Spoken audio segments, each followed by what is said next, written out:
દક્ષુ, આજે જમવામાં શું બનાવું? અરે ભૂખ નથી યાર. પણ હું તો સમોસા બનાવવાની હતી. સમોસા? ફટાફટ બનાવી દઉં. સમોસા બનાવવા માટે જે ખડા મસાલા લીધા હતા હવે તેને ક્રશ કરીશું. હવે એક બાઉલમાં મેંદો લઈશું.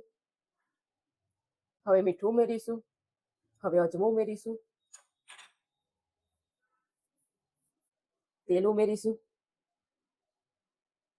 મોવણ કર્યા બાદ લોટ આ રીતે બંધાવવો જોઈએ.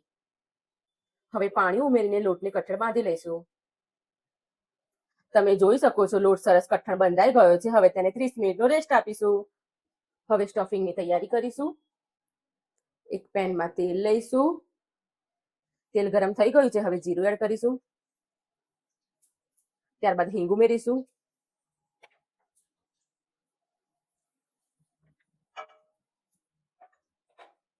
હવે આદુ મરચાં લસણની પેસ્ટ ઉમેરીશું. હવે મસાલા ઉમેરીશું. સ્ટફિંગ ઢીલું ન થઈ જાય તેના માટે 1 ચમચી ચણાનો લોટ ઉમેરીશું.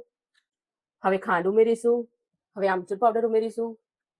જે મસાલો મિક્સરમાં રેડી કર્યો હતો તે ઉમેરીશું. હવે થોડું પાણી ઉમેરીશું. સરસ સુગંધીદાર મસાલો રેડી થઈ ગયો છે. હવે બાફેલા બટાકા ઉમેરીશું. હવે કોથમીર ઉમેરીશું. સમોસા માટેનું સ્ટફિંગ રેડી છે. તમે જોઈ શકો છો કણક એકદમ સરસ રેડી થઈ ગયો છે. તેમાં બબલ્સ પણ આવી ગયા છે. તેને નાઈફની મદદથી કટ કરી લઈશું. હવે તેને વણી લઈશું. હવે નાઈફને પાણી વાળી કરીને કટ કરી દઈશું. હવે હાફ સાઈડમાં પાણી લગાવીશું. જે સાઈડ પાણી લગાવ્યું છે તે ભાગને ઉપર રાખવાનો અને આ રીતે વાળી લેવાનું. હવે સ્ટફિંગ ભરી દઈશું.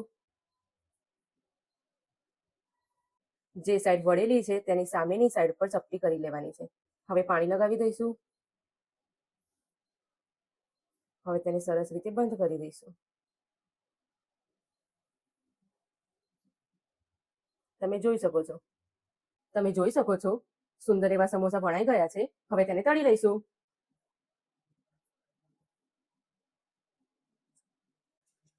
સમોસા ગોલ્ડન બ્રાઉન થઈ ગયા છે. હવે તેને નીકાળી લઈશું. સમોસા તળાઈને રેડી થઈ ગયા છે. હવે તેને સર્વિંગ બાઉલમાં નીકાળીશું. તૈયાર છે આપણા યમ્મી અને ડિલિશિયસ સમોસા.